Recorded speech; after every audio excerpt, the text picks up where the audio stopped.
Thanks everyone for being here. My name is Eric Tang, and I am the co-founder and CTO at LivePeer. Before I start my presentation, I'm curious to hear out in this crowd how many people will consider themselves as a developer or a builder of some kind. Raise your hand. Cool. And investors? Okay. Cool. All right. Thank you for sharing that. So, today I want to talk about getting consumer adoption for Web3 applications, right? Which is something that's really near and dear to my heart. A little background of myself. I've been working in the tech industry for over a decade at this point. Started my career in kind of the New York tech ecosystem. I started a company called Hyperpublic back in 2010, and it was acquired by Groupon, which at that time was the fastest growing startup in history. So we kind of saw how a consumer application, what happens to a consumer application when they're going through this like hyper growth, right? Obviously, there were a lot of issues that happened with Groupon, so I also learned a lot of lessons at that time. After that, I started a company called Wildcard. Wildcard was when the App Store was just getting established and was just becoming popular, and it was a news aggregator app, and it was one of the one of the top apps in the App Store in the year 2015. Again, kind of seeing how consumers adopt these applications and what is necessary to kind of propel them to the next level. And in 2016, I started working on open source projects in the Ethereum ecosystem and working quite closely with the Ethereum Foundation, building kind of distributed and decentralized infrastructure, trying to enable video streaming, and that's kind of where LivePeer is born. And it's been about 7 years since we've been building this decentralized video streaming infrastructure, right? But getting back to the topic today, right? I want to talk a little bit about hurdles of consumer adoption for decentralized applications, how to remove them. I want to talk about, I want to relate that, connect that to kind of on-chain media and on-chain video, and provide some perspective in why I think that can be a tool for introducing adoption to LivePeer, to kind of the Web3 consumer applications. And at the same time, share some active experimentations that are happening right now. Cool. So let's look at the hurdles first. Digging into some past hurdles that we have seen in the last 5 to 6 years, right? Since we started really working together as a community on Ethereum. Back in the day, wallet adoption was a big problem, right? When we talk about this in the community all the time, it's very hard to use wallets. Most consumers will not touch a wallet. It's too complicated for them. Having your money in the wallet and having to sign transactions for everything, for every time that you need to touch the blockchain is too difficult and too risky, right? So all of these things make the wallet interface not a huge hurdle for onboarding everyday consumers. The good news is we now have a pretty good solution, even though still theoretical and still being implemented. I've been really seeing a lot of progress in this area in the past year or so, ever since ERC 4337 was introduced, right? And now there are many companies building in this space. There are many tools that have taken some shortcuts and created great solutions, right? Things like Privy, where it allows a user to sign up to an application with just email and password, something that they're very, very familiar with, but then in the background, allowing an application to kind of manage a hot wallet, but still try to preserve some of the decentralization aspects through kind of delegated signing and things like that. So I would say that problem will be solved in the next year or so.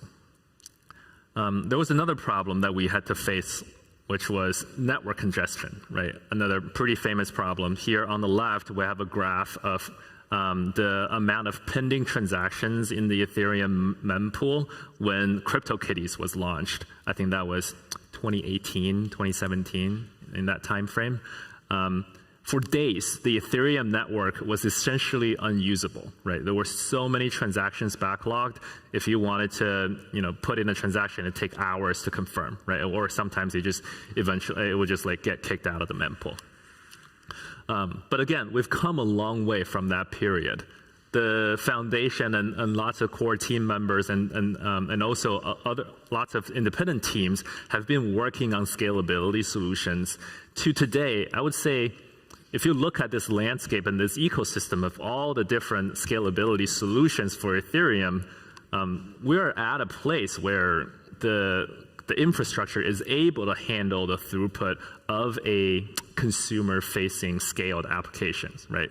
A really good example recently is, during the base launch, there was an application called FriendTech that launched, and there was a very interesting kind of financial speculative component in that app, and it drew in a lot of attention, right? So it's very similar to how the CryptoKitty project launched in the early days.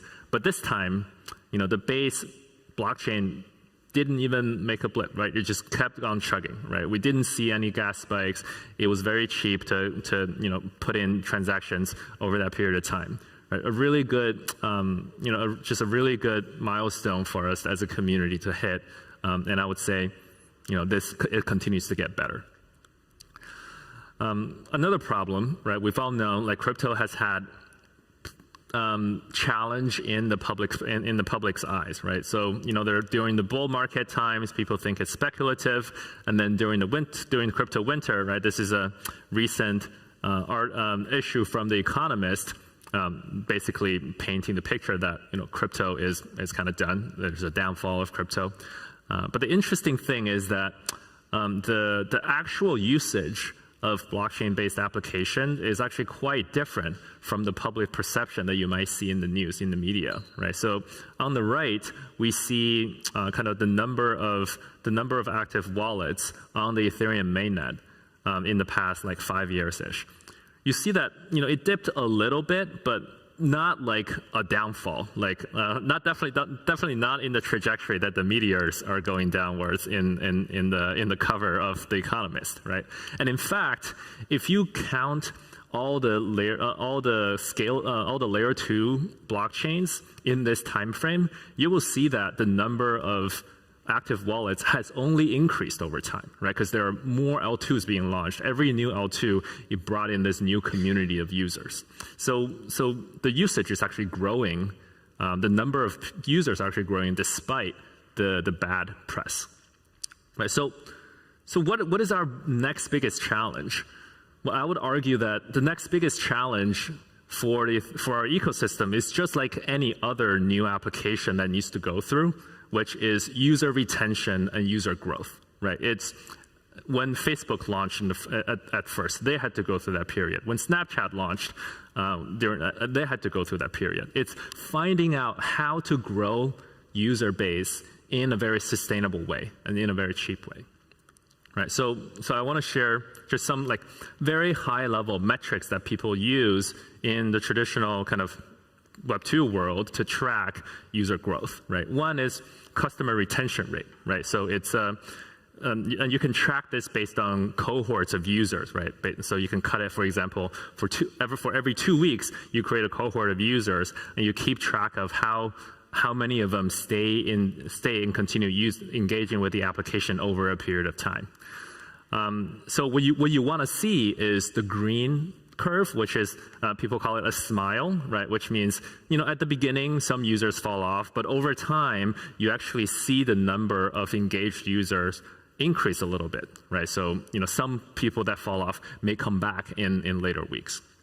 But I'd say crypto right now, Web3 right now in general, we're kind of in the flat or declining curve, right? It's oftentimes people kind of use the apps and then they stop using it.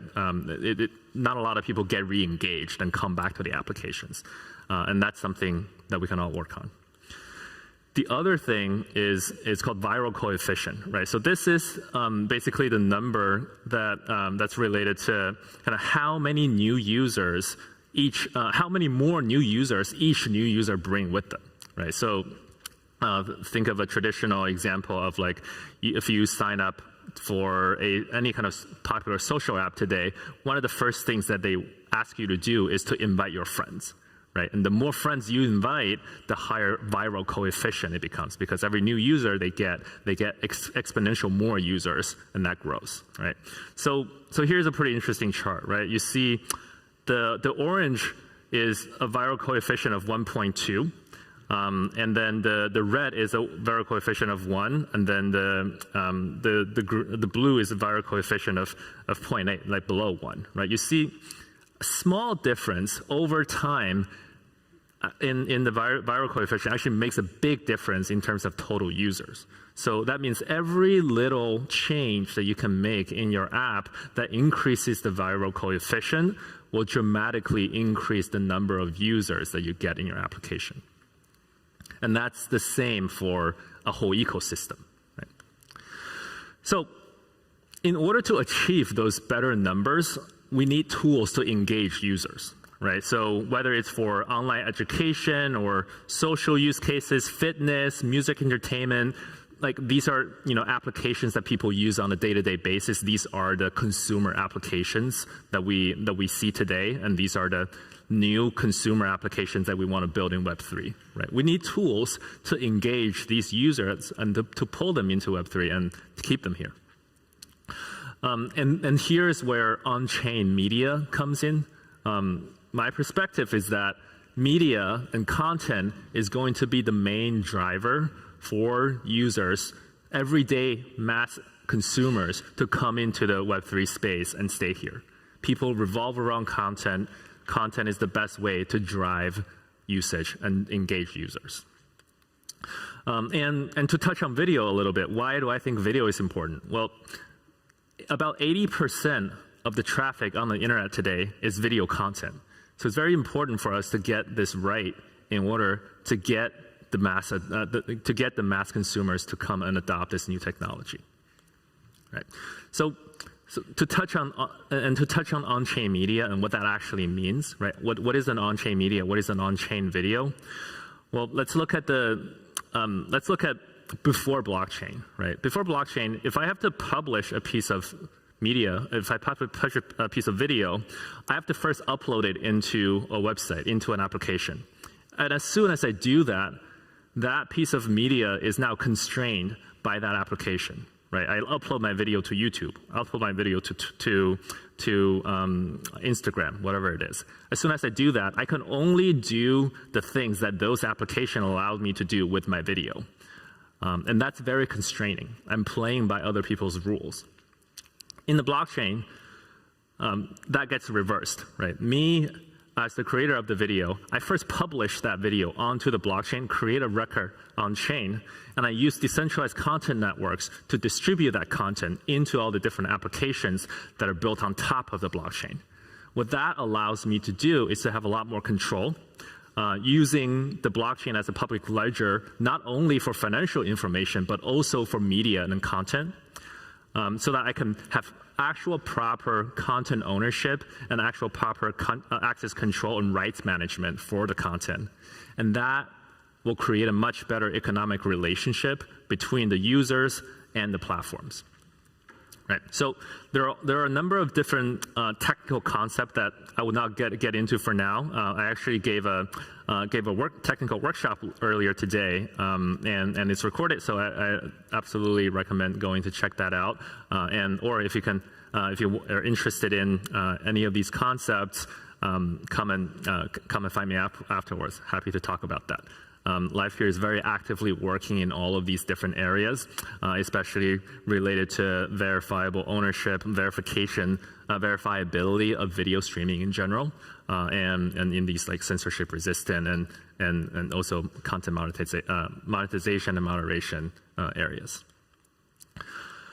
Cool. So now I want to share some active experiments that are happening. Right. We talked a lot about concepts and abstractions. But there's actually a lot of things that are happening in this space right now, today, in on-chain media. One of the most recent experiments is on-chain summer stories. So as you probably all know, Coinbase recently launched their L2 blockchain called Base. This was back in July, I think. And in order to bring a new community of users into this ecosystem, they created this campaign called On-Chain Summer, right? And this whole idea, and the slogan is they want to bring as many people on-chain as they can. And one of the cornerstones of this campaign was On-Chain Summer Stories. And so what is it? It's a 23-day interview series with Jesse Pollack, who was the creator of Base. And he was interviewing different builders in the Base ecosystem. Of course, these live streams, these were live streamed and powered by LivePeer, and all of these live streams were syndicated to other social channels. So, places like Twitter or YouTube, right? Places where Base and Coinbase already has an audience. There was a very clear call to action for each day for the live stream, which is to go mint the daily NFT drop. Right? So for every interview, they coupled that with an NFT mint, just open edition kind of memorabilia type of NFT mints, and just with that, it became a cornerstone of a successful community onboarding campaign for Base, to the point that in August, Base became the most profitable L2 in the entire Ethereum ecosystem, more profitable than Arbitrum, more profitable than Optimism, who have been around for a long time. Right? So all of that came because they used media and video as a tool to really engage with the community and got a lot of viral content going and got a lot of people really engaged. When people see something that they can feel that is real, that they can connect with, they take the action. And there was a very high conversion rate for people who watch the content to people who go then mint the NFTs. Yeah. Another example I want to point out is the Lens universe, right? You're probably familiar. Lens is a social protocol. There are many applications that are built on top of the same graph, right? So here's my profile in LensTube, which is a YouTube-style app. My same profile in Lenster, which is a Twitter-style feed-based app. My same profile in Diverse HQ, which is a Reddit-style discussion forum app. My same profile in Orb, which is a primarily mobile-centric community-based application. Right? So this creates this really interesting network effect where users can choose different tools for different purposes, but interacting with the same social graph. And then those social graphs are publishing content, right? So currently Lens has about 100K users, hundreds of projects in this space, about 500,000 publications. But the most interesting data is that there's been $350,000 of creator revenue that's been generated in that ecosystem. And that's, I think, a lot due to the fact that there's this great network effect that happens, and all enabled by on-chain media. Quickly, another example, Zora, right? You're probably all familiar with Zora. It's an NFT marketplace focused on open edition NFT mints. In the last couple of years, they've minted over 3.8 million NFTs. There's been 3.8 million NFT mint actions that have happened, way more than any other NFT platforms. Millions of dollars in revenue generated by this platform, because for every mint they take a couple dollars of transaction fee. To the point they started launching their own L2 and doing new experiments in revenue split with creators. So this all leads us to this kind of brand new world of new financial primitives for on-chain media. And that's where I think blockchain and Web3 and media really converges, is now we get to create these new business models now that media is starting to be on-chain, right? So I list out a few: sponsorships, content promotion, another way to say advertising, subscriptions, tipping, membership, crowdfunding, and decentralized creative entities, right? So all of these things are being experimented And I think it's a really good time for the builders in this space to start really building in this area, because there will be huge applications that come out of this that will be much bigger than today's social networks. Yeah, thank you for being here. I can answer some questions. Thank you so much, Eric. Are there any questions?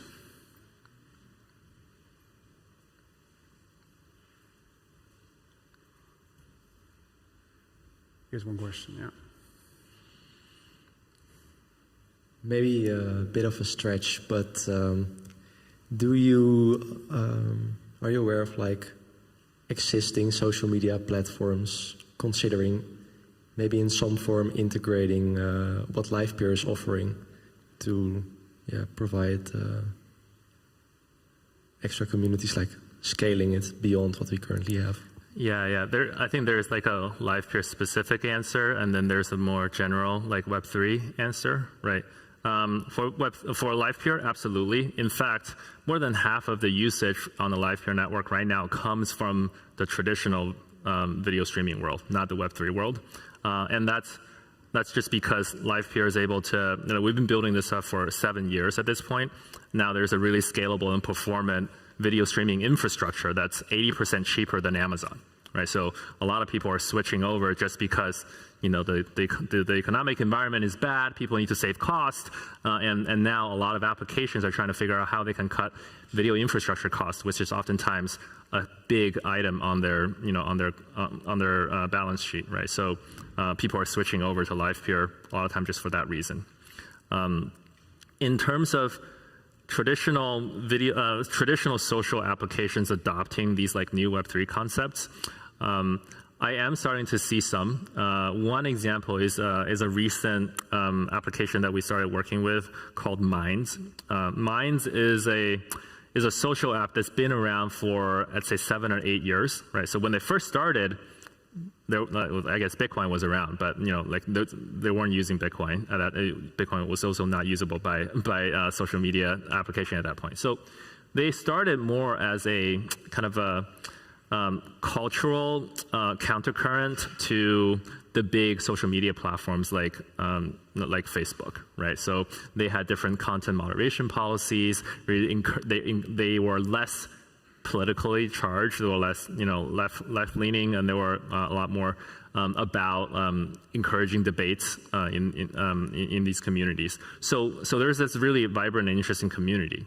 As the decentralized tech space has grown and as the technology has gotten more usable, Minds started integrating with different decentralized tech technologies, because at the core they have a lot of alignment with what their user want and what decentralized tech enable, right? So for example, I think they recently integrated with Nostr, which is like a Bitcoin heavy social protocol. I almost see it as like the